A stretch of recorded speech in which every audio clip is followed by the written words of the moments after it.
A very good afternoon to you all. Thank you for joining us for the lunchtime news. My name is Wadulo Arnold Mark, and we're going to be taking you for the next 30 minutes. So do sit tight. Let's give you these updates.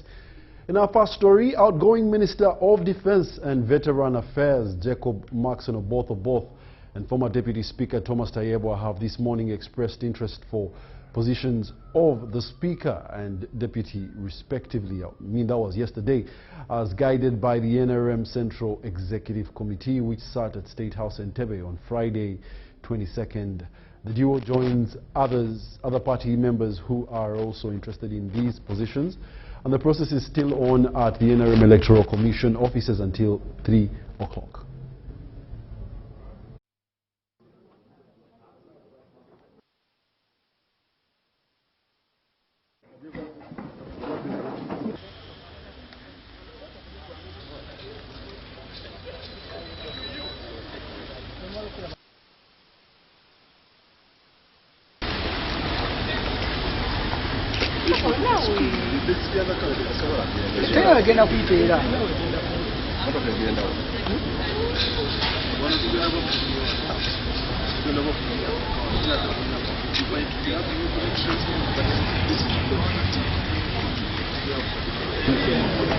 No kuandika musango. Charles say. Hello, please.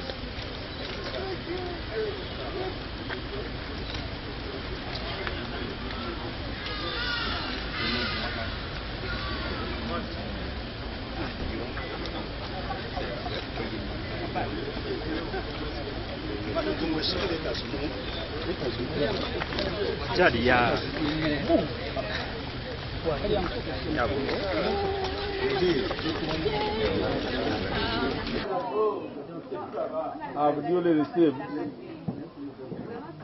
expression of interest letter from Right Honorable Thomas Tayebwa, Member of Parliament, I think Ruhinda North, expressing interest to contest for position of Deputy Speaker of the 12th Parliament. I have given him marching orders, the guidelines, which he must follow religiously. I wish you well in your next step. Okay? Yes. Allow me to just say this. Okay. Yes. That I have submitted my expression of interest for the position of Deputy Speaker as per the call that came from the party last night. I have been given guidelines, which guidelines require me not to go into issues of campaigns and all that. My reasons for standing, I have put them in my expression of interest, and the Central Executive Committee of the party is going to assess based on that. Once I'm given an opportunity, I'll go ahead and I represent the party.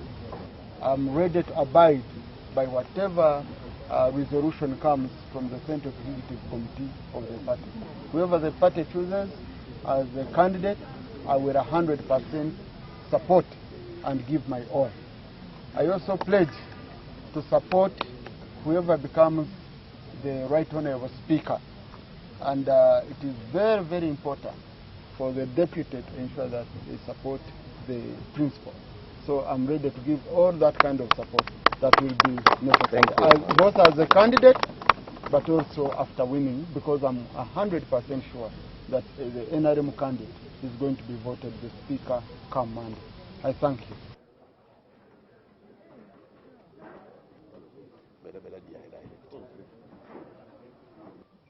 Don't risk him to the next level.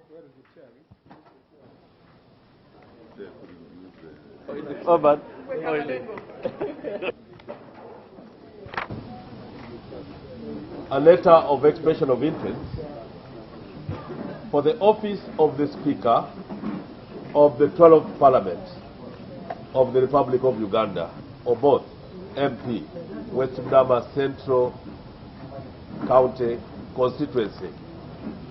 I have also now given him the rules, guidelines to follow religiously. And now submission of expression of interest for the office of the Speaker of the 12th Parliament of Uganda. that has been done very successfully this morning. And we've been given guidelines, as you've heard and you saw, which guidelines I need time now to go and study them and be a better candidate first in the NRM primaries to get the candidate for NRM to compete for the speakership.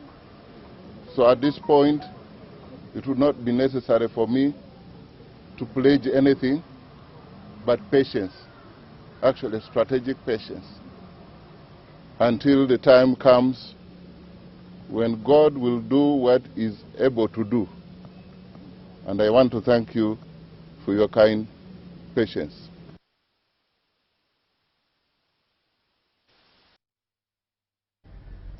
And more in our news this afternoon, Arua District Ebola Task Force has temporarily closed the Kampala market in Logiri sub-county as a preventive measure against the spread of Ebola virus into Uganda. Operating on the same day, Kampala and Kinshasa markets are popular markets that sit on the borderline between Uganda and DRC, a reason that they are named after capital cities of the two countries. These two markets attract thousands of people from many parts of northern Uganda and the Turi province of eastern DRC. Well, with the new directives that we have received from the National Task Force, we are convening to ensure that Kampala market is closed for now, as guided for the next 4 weeks. We are going to have that market closed because it is a market which is in the borderline. It has both the people. It has Kinshasa on the DRC side and Kampala on Ugandan side. And you are very much aware that in this market we have traders coming all the way from every part of West Nile. So it attracts in over 10,000 people in that marketplace. Each day the market is on in a week, it attracts over 10,000 people. And half of that population comes from DRC. So it is very, very important for now to follow the directives issued. And now that means that next week this market will not be there. Next week Thursday it will not be there. Yes. There is Ojipala market and there is a market of Neo. All these are markets located along the borderline. We are now engaging with the district and the sub-county leadership to ensure that we implement the new directives that have been issued to us by the National Task Force. And I want to ask the people to be calm, avoid unnecessary movement. You move where it is necessary. Where it is not necessary, please stay at home, stay in your gardens, produce goods, go to the market when you are taking your goods to sell. But where it is not necessary, avoid gatherings, avoid the crowded places. As of now, but the situation is normal. We have no positive case, and I want to ask the people to be vigilant. Government of Uganda has the capacity to manage this disease.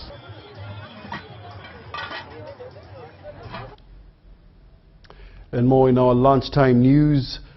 The Uganda People's Defense Forces has closed 2 United Nations training programs focused on women's empowerment and drone operations at the United Nations Regional Service Center in Entebbe. The 16th edition of the UN Women's Outreach course, alongside the UN Micro and Manned Aircraft Systems training, comprising of the 11th Remote Pilot course and 9th Training of Trainers course.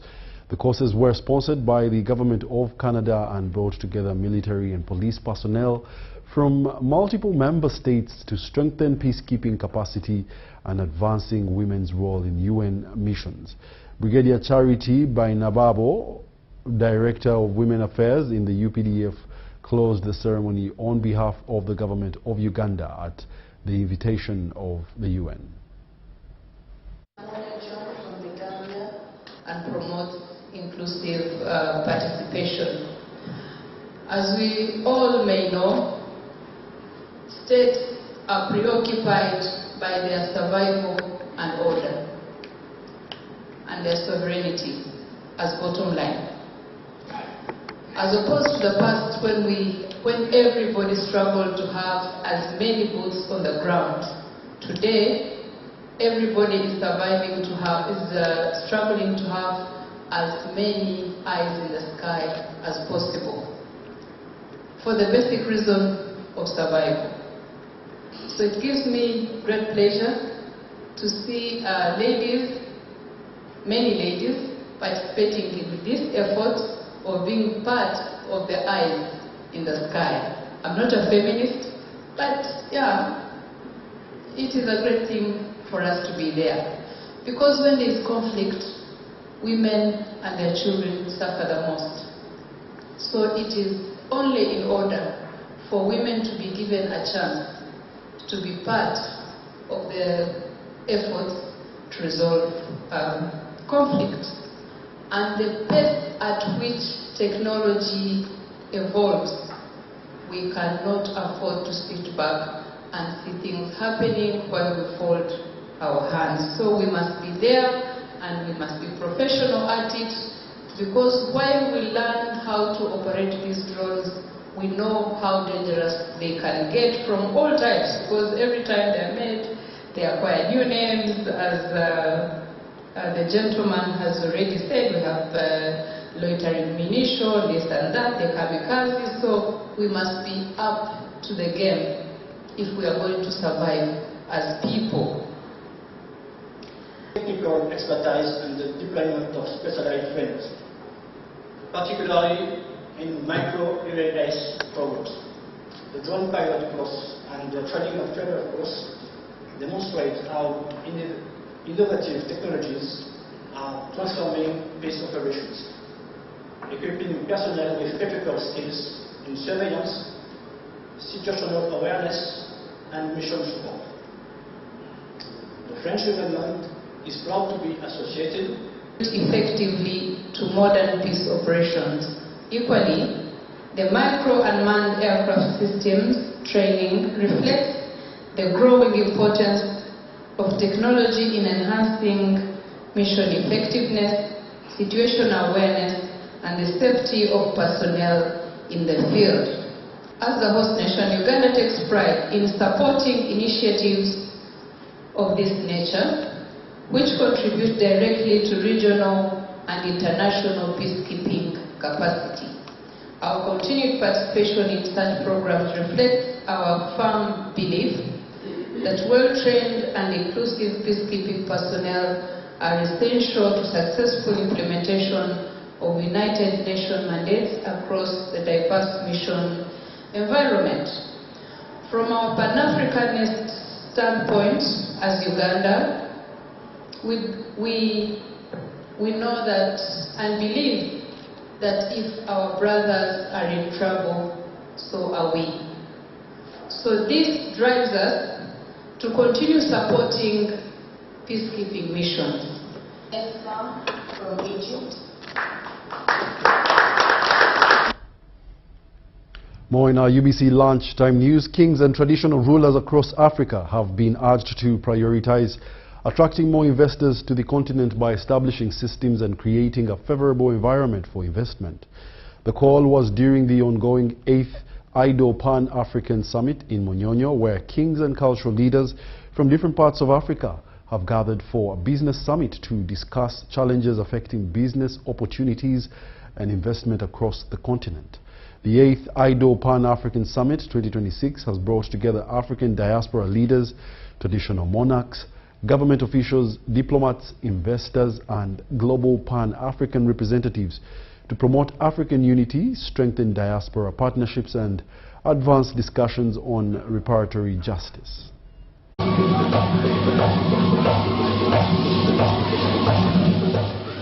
We must increase access to affordable capital in order to enable ourselves to start enterprises, to provide employment to the millions of youths who are the majority of our population. Foreign investment can complement job creation, but in my opinion, it cannot substitute for domestic investment. In the same vein, diaspora inflows can, and they do significantly add to domestic capital accumulation and investment.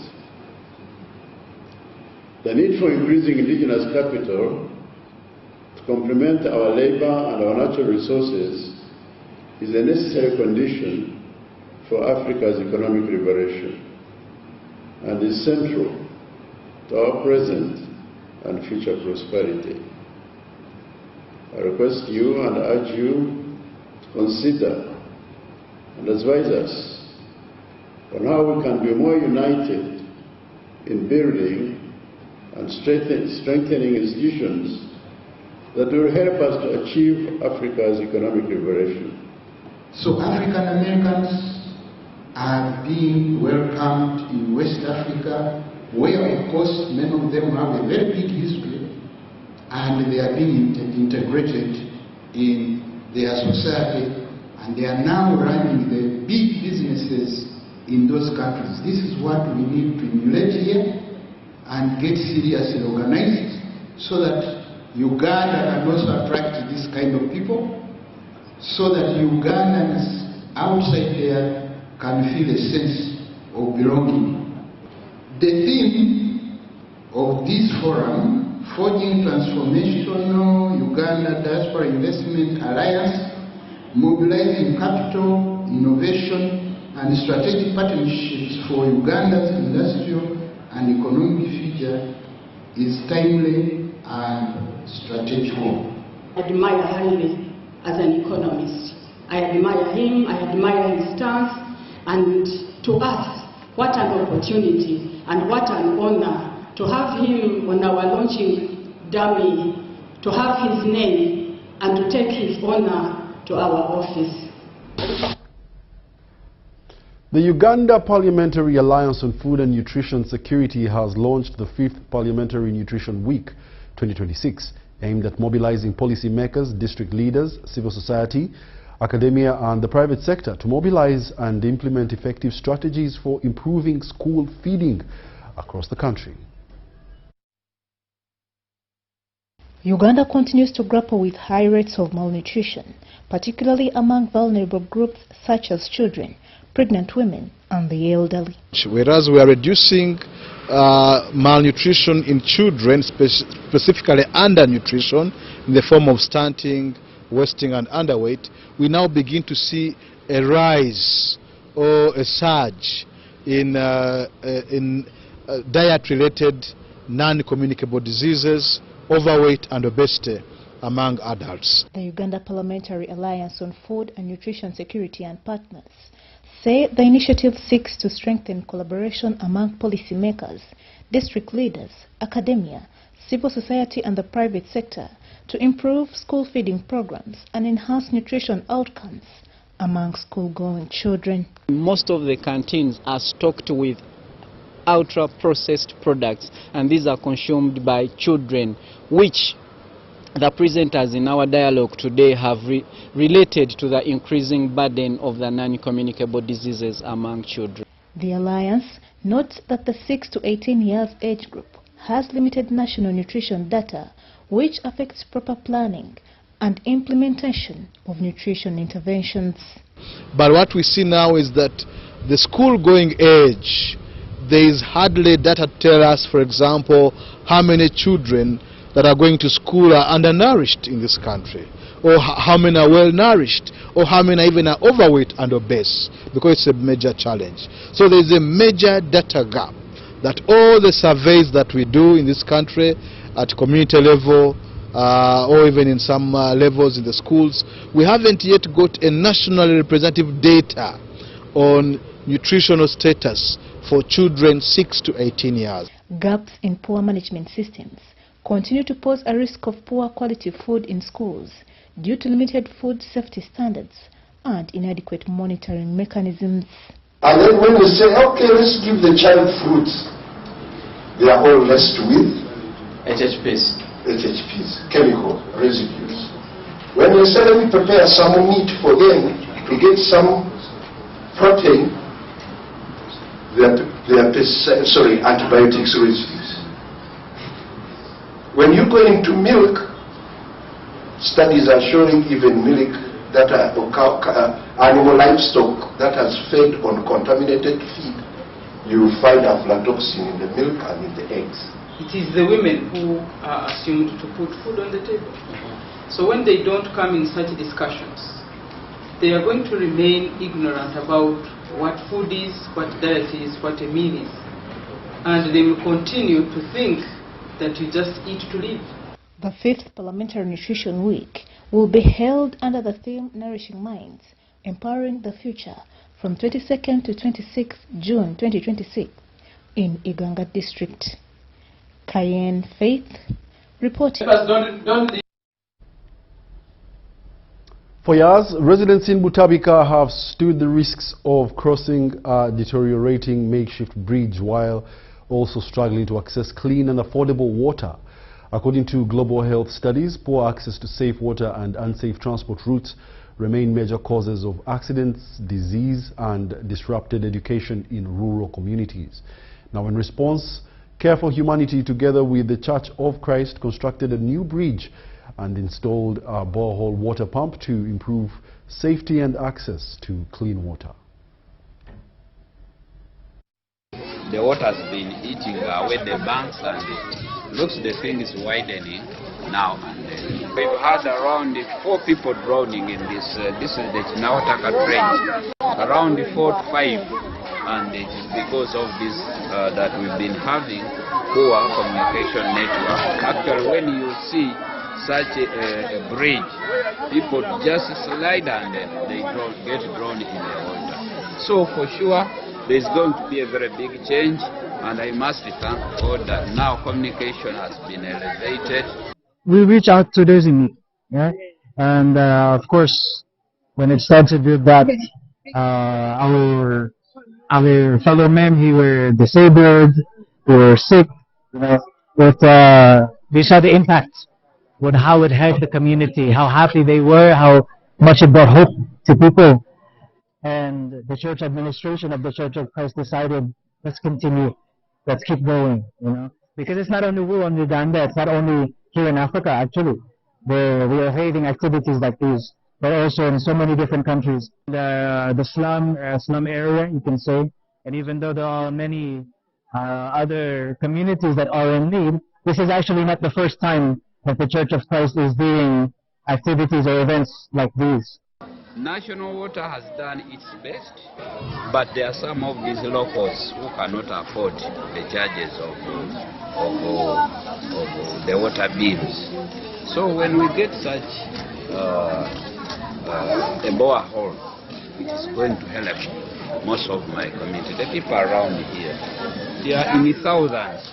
And when you look, the other side is like it is a farming place, but there are people inside there.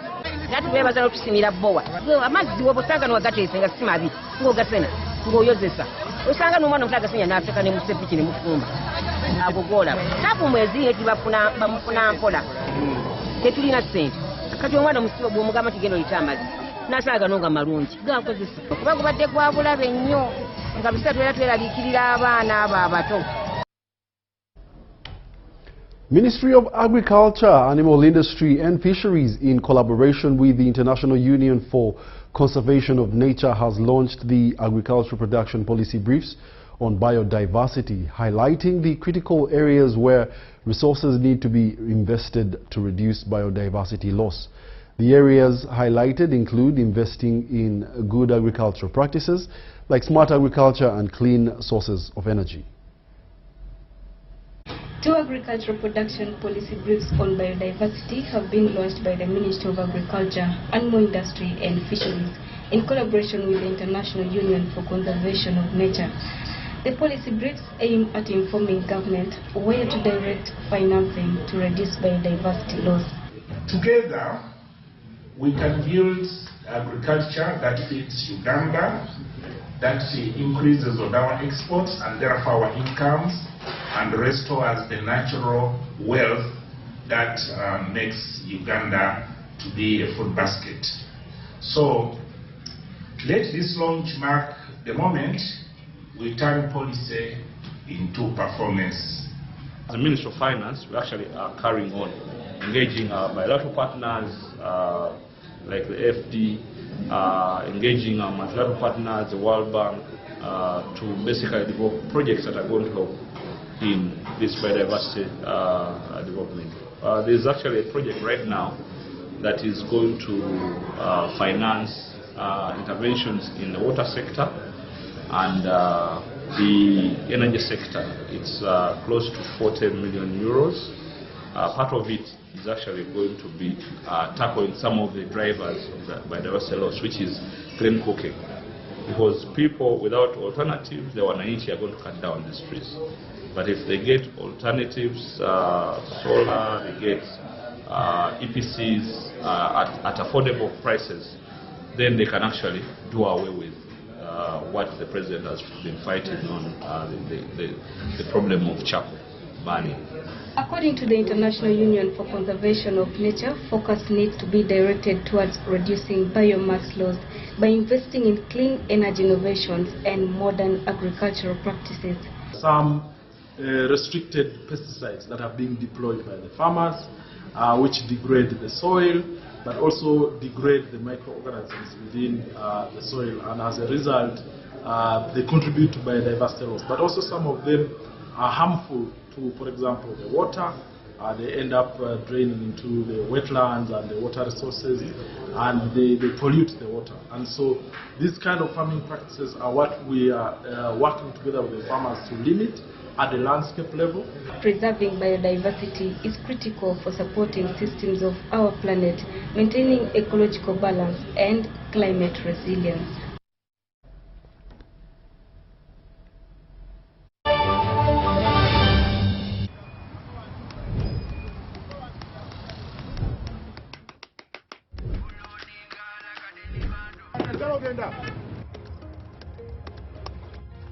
And that's it for today. Till the next episode.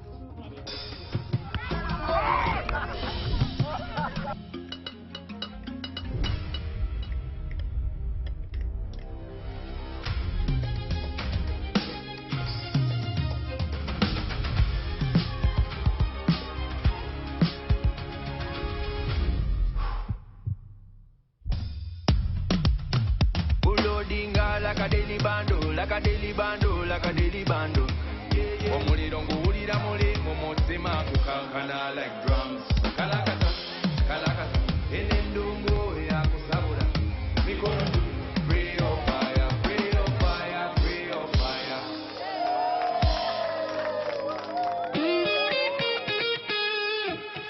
It's our mission to secure your money. Protecting your money is as important as earning it. It is for this reason that the Deposit Protection Fund of Uganda, DPF, was established by the government of Uganda to provide deposit protection to customers of regulated financial institutions. In the unlikely event that your commercial bank, credit institution or microfinance deposit-taking institution fails, the DPF will pay you up to 10 million Uganda shillings. Keep your personal information such as national identification number, mobile phone or an alternative bank account updated with your banker. Terms and conditions apply. For more information, contact DPF at Aha Towers, Plot 7 Lodell Road, Kampala. Call 0312-206-400 or visit our website at www.dpf.or.ug.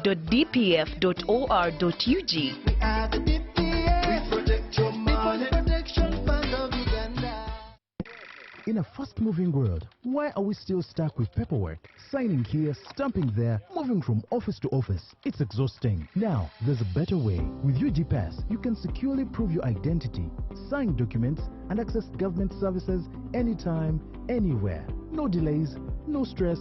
Everything is instant, safe, secure, and government-backed. UG Pass, your identity secured. Available in the Apple App Store and Google Play Store. UG Pass is a product of NITA Uganda.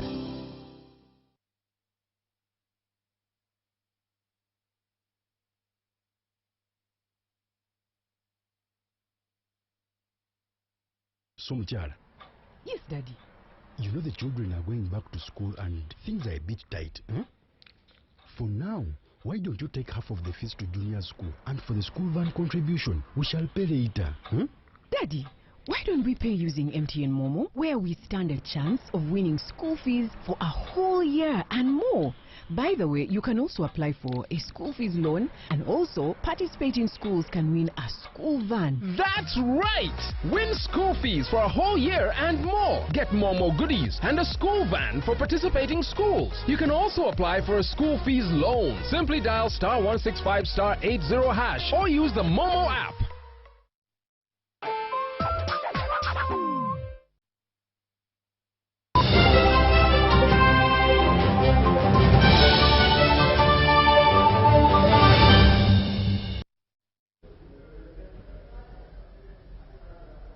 Welcome back. You're still watching the Lunchtime News, broadcasting live from Nile Avenue.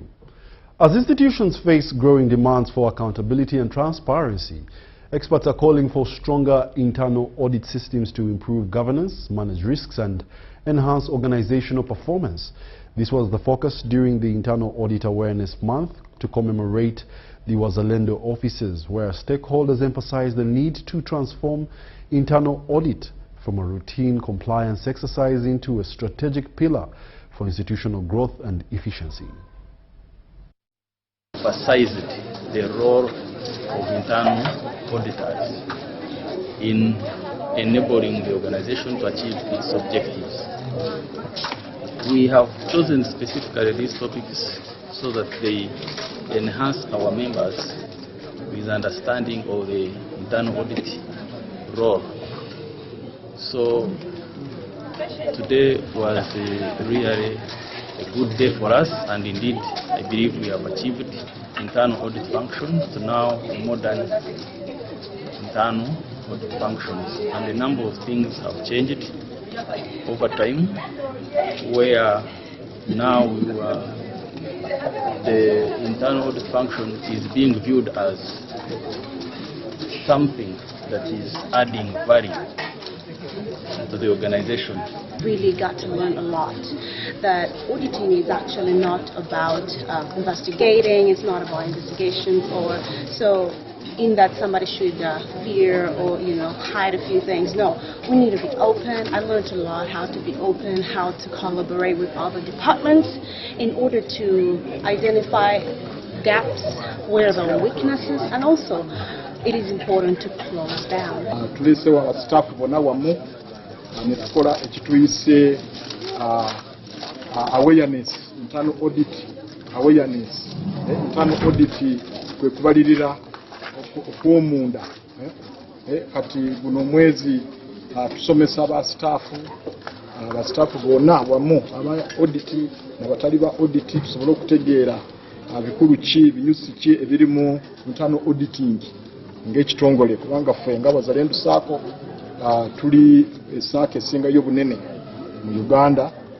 Tukuze tumaze emyaka 20, twakibinza ebintu bingi nnyo, naye kati ebibuuzo byaffe biri tusustaininga tutya enkulaakulana eno gye tutuuseeko. Kati na awareness egenda tuyamba by bringing every staff wena nga tumuyigiriza ebya standards, ebya quality okukola emirimu gye, okubabulira nti internal audit si bya kunoonyereza nga police, naye internal audit bya kukwatira wamu bena ba staff departments zonna kusobola okutwala Wazalendo Sacco mu maaso.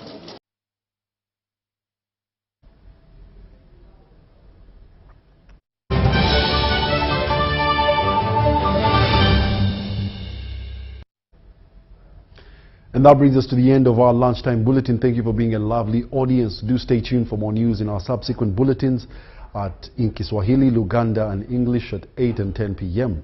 My name is Wadulo Arnold Mark, and have yourselves a lovely afternoon.